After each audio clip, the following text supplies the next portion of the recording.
Senko et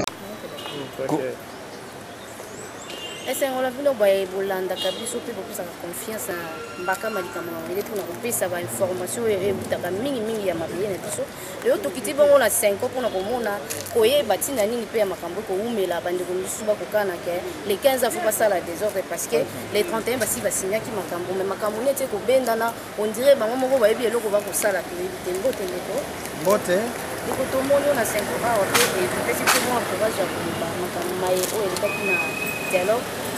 Mais on est quelqu'un de dialogue mais dialogue est signé pour Salema le 31 décembre à 23h30 en composant au Union sur la dialogue dans la majorité, dans l'opposition, dans le rassemblement, dans la société civile qui a signé un accord.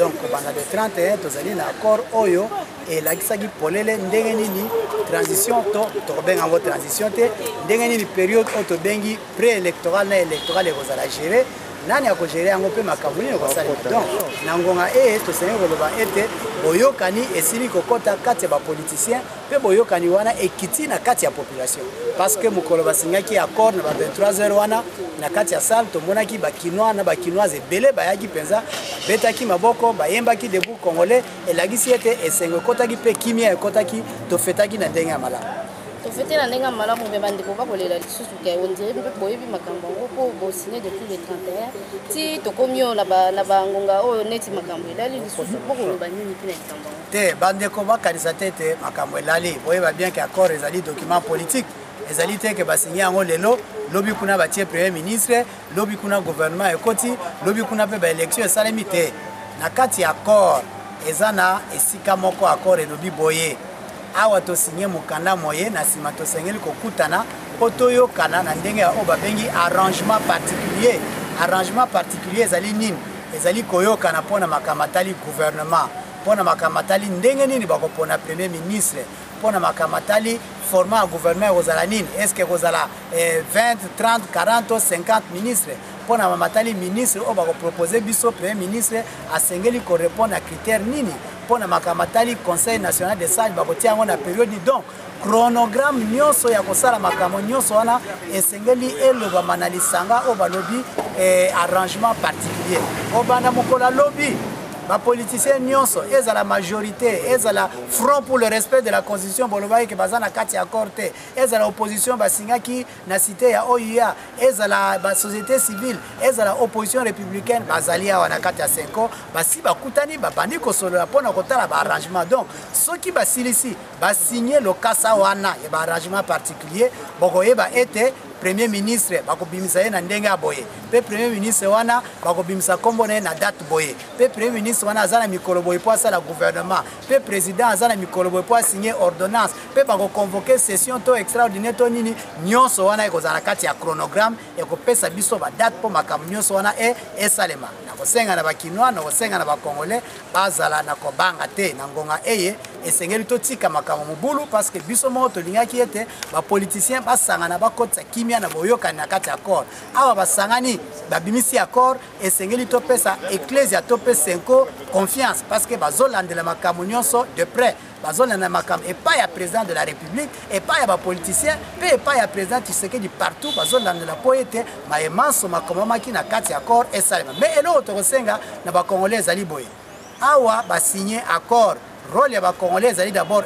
koyeba nini balobi na kati accord ya mibale bakongolais basenga koyeba maye balobi na kati accord awa bakosigné arrangement particulier ndenge nini bakolandelake makambo wana esalema mais basigné na arrangement particulier te mpona koyeba makambo wana nyonso ekosalema na ngonga nini mpe date nini tokobimisa mobulu ya nini tozela basigné mokanda wana toyeba basigné nini chronogramme balobi nini bakobimisa premier ministre ndenge nini na sima to banda kolandela na tango tomoni ke oyo basingaki na ndenge chronogramme eza kosalema te wana nde tokoki ko réagir parce que za le tomo mingi penza que population ayeba ndenge nini accord ezali mise en œuvre pamba te kosigner accord ezali likambo mais komettre yango en œuvre ezali pe likambo mosusu esika biso nyo tokotelema ezali ke tango basilisi na biso na senko na église na bapoliticien bisika nyonso tolandela accord ezala mise en œuvre Ok, merci. Merci. Bakama likambo na mabele to kokoba toujours kaka na likambo oyo ya mabele na biso tokuta lisusu na mbala ya sima. Merci.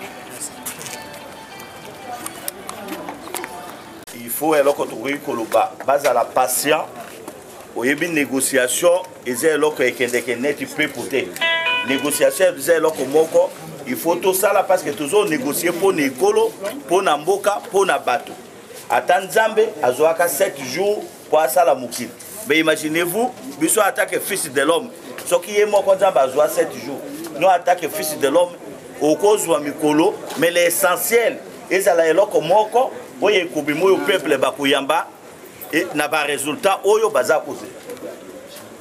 Merci. Au travail, il y a encore un problème d'inclusivité qui se pose. On peut examiner les dossiers, on peut passer en revue des dossiers, mais à la fin, il faudrait que les évêques nous disent s'ils ont pris contact avec les autres et que cette question est vidée. Alors, en interne, nous avons parlé du gouvernement, sa taille, le format. Nous avons parlé du profil du Premier ministre, alors qu'il y a encore un Premier ministre qui est en fonction. Ça pose problème. Nous avons parlé de la nomination, des modalités pratiques. Je crois qu'on ne s'est pas mis d'accord. La majorité a son point de vue, l'opposition aussi a son point de vue sur la question, sur la nomination du Premier ministre. Nous nous demandons que ceux qui ont la charge de présenter, qui vont avoir le Premier ministre, présentent un éventail de quelques noms qu'on va présenter au chef de l'État, non seulement pour favoriser la démocratie dans leur groupe, pour favoriser la concurrence dans leur groupe, mais aussi permettre au chef de l'État de ne pas lier à un seul nom, d'opérer un choix parmi les Congolais qui seront présentés. Par contre, les autres disent qu'ils vont seulement amener un nom. Nous disons que ce n'est pas reconnaître les attributions du président de la République, notamment à l'article 78. Donc on ne s'est pas mis d'accord. Je crois qu'on va y revenir demain. Sur la taille du gouvernement, bon, ce sont des principes, 30 ministres, 40 ministres, on en a parlé, mais on n'a pas approfondi parce qu'en réalité, lorsqu'on va nommer un Premier ministre, il va avoir des équilibres, et surtout politiques, mais un compromis entre guillemets a été trouvé sur le nombre, disons, pas plus de 50 personnes au gouvernement. Voilà. Merci. Mais pour le reste, on reviendra demain pour la clé de répartition. Mais je dis bien, j'insiste, les préalables n'ont pas été vidés, surtout la question d'inclusivité. Donc je crois qu'on y reviendra vers la fin des travaux si ils n'ont pas trouvé la possibilité de remettre les autres, n'est-ce pas, au débat ici. Merci. Merci. Il faut les protéger, bozo vilipande personnalité à mutu oyo yebina monte manomo ka lekinga na makoki. Si nous voulons un peu se référer dans l'histoire. Boyebi histoire, boyebi mwasi oyo Merkel, boyebi lo kasala na vie na ye éducation physique.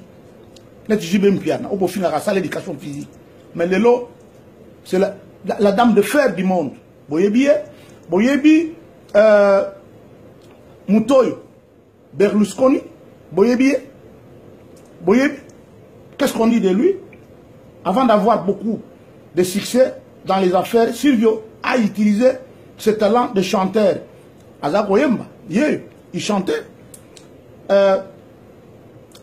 Poutine, Boyebi, ce qu'il faisait, top 10, hein, Poutine. Top 10, il y a Nino, Poutine, Yewana. Boyebi, Kevin, homme de ménage, Premier ministre de l'Australie, homme de ménage, Kevin. Boyebi,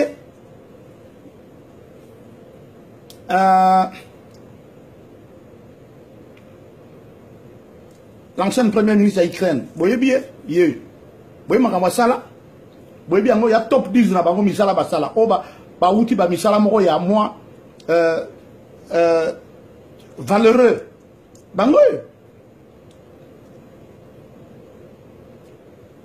Bon, boyebi mutu oyo Lula, boyebi makambo sala misala salaka.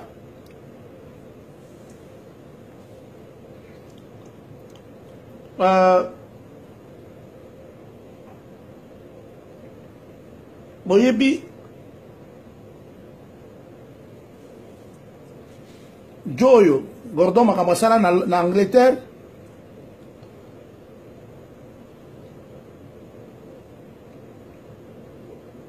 Bobby fait quoi?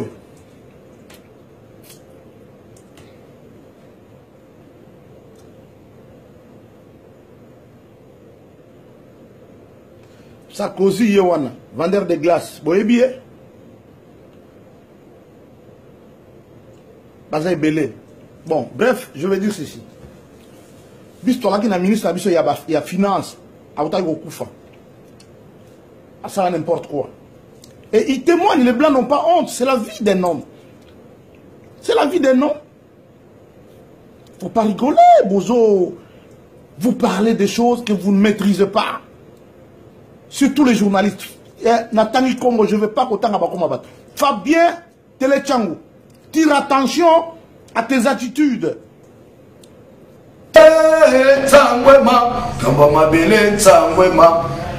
Yo ya yonga yanga dikamba mabele tsangwema toko wela nini dikamuna constitution ya mabitumana.